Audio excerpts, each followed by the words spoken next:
when I enter a situation of mentoring, whether this is mostly done with first impressions or the first meeting that you're going to have. So I'm in a situation of a mentor, and a mentee contacts me saying, I have a problem, I have an issue, I have a need that it needs to be addressed, and I would need a mentor. Okay, these are the first information, but then there are 3 steps that I need to undertake as a mentor in order to fully understand your background, your world of needs, of competences, in order to me to identify and that to actually explore if you're ready to begin the process of mentoring, that it will be a successful mentorship. So first, I like to say, like, this circle is to identify. To identify with the mentee, what are the challenges? Do he fully know what his problem is, or what his competence that he's lacking in would like to address? So I would like to know about your world. How weird does that sound? About your values, about what for you is success and what are you striving for. So the background that I need from you to get in more information.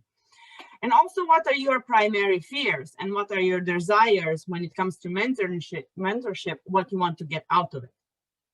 Okay, so I moved. The other part, when I fully understand your background and you explain your core values and where you are in a situation right now with what you need help, I need to get leverage and permission. That sounds even more complicated. What does that mean? That it means that I need to establish with you that when do you want to have these changes made? When do you want to evolve?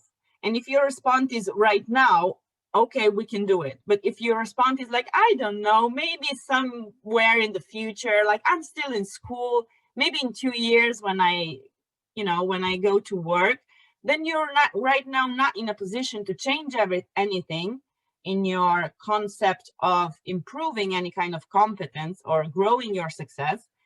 Then my leverage is very low because you are personally not motivated to have any changes. And as a mentor, my implications and my input is going to be very low. So this is something also we need to establish. How far along are you and how committed you are and when these changes are happening. And what do you mean with permission? You need to allow me as a mentor to work with you, to help you, to guide you, to give you suggestions and guidance. And this, what I mean is that questions that can be answered in a permission is like, do you want to solve this right now? And specify when. And would you like me to help you with it? Would you like my guidance? So those are some questions that I find very useful in practice, because sometimes we struggle what to ask or how to get answers from a mentee. And the third part is the outcomes. What do you want that happens next? Also, what does success look like to you? Because we need to know what your visualization is, what your, some speakers like to call it, what is your finite goal? So what is success for you look like?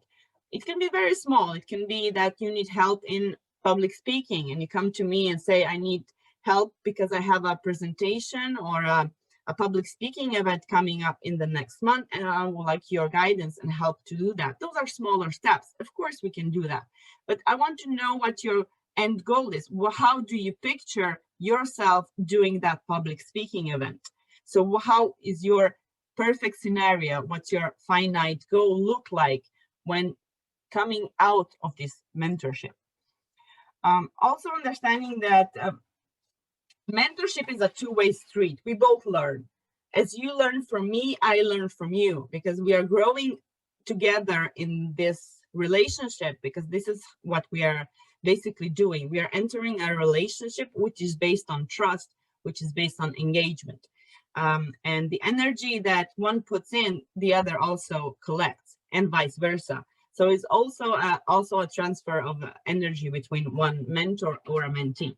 So this is something that I wanted to share with you, some basic questions that also can guide you as a mentor, how I structure my mentor process.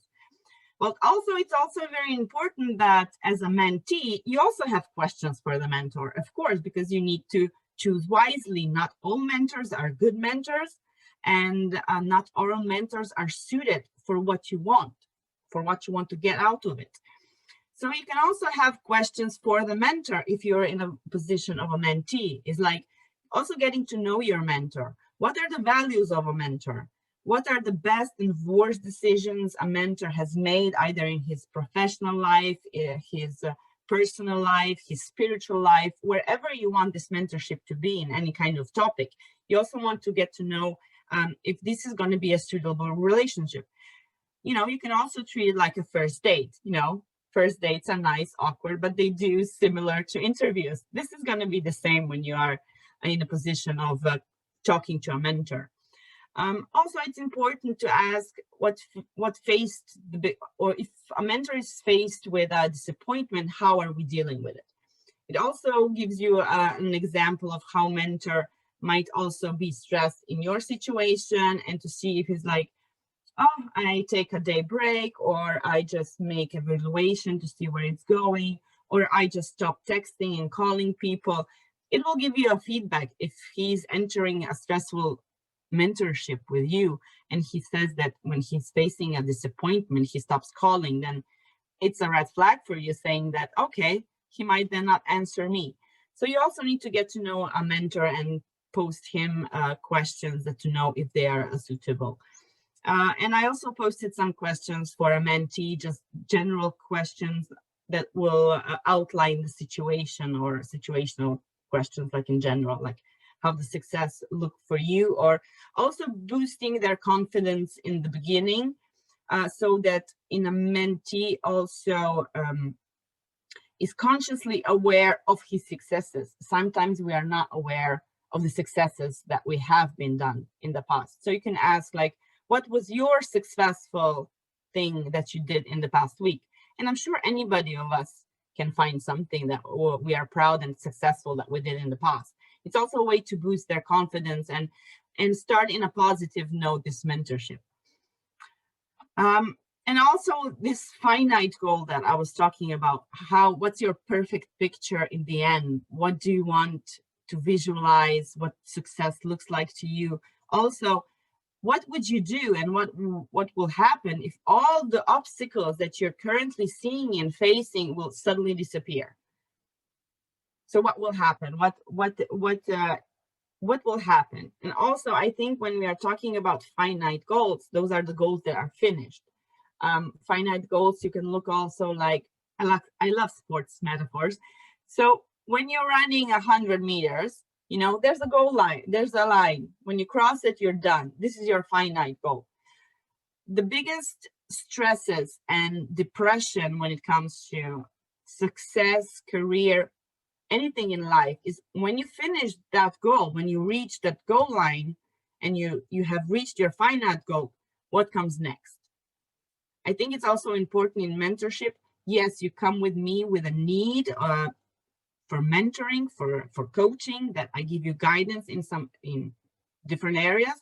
But also, I think in the sessions, it's throughout their progression, it's important that we talk, when you reach that success, what will happen later? This is also very important, I think, from the psychological point of view, that you also think, what happens next when I reach that goal? Because sometimes in our lives, I think anybody can find a situation is that we reach the goal and you are euphoric and you're happy for 10 minutes. And then all of a sudden there's a void. Something was missing. Okay, what now? Now I'm lost. What's the next step? And then you're back to the beginning because you need to find another goal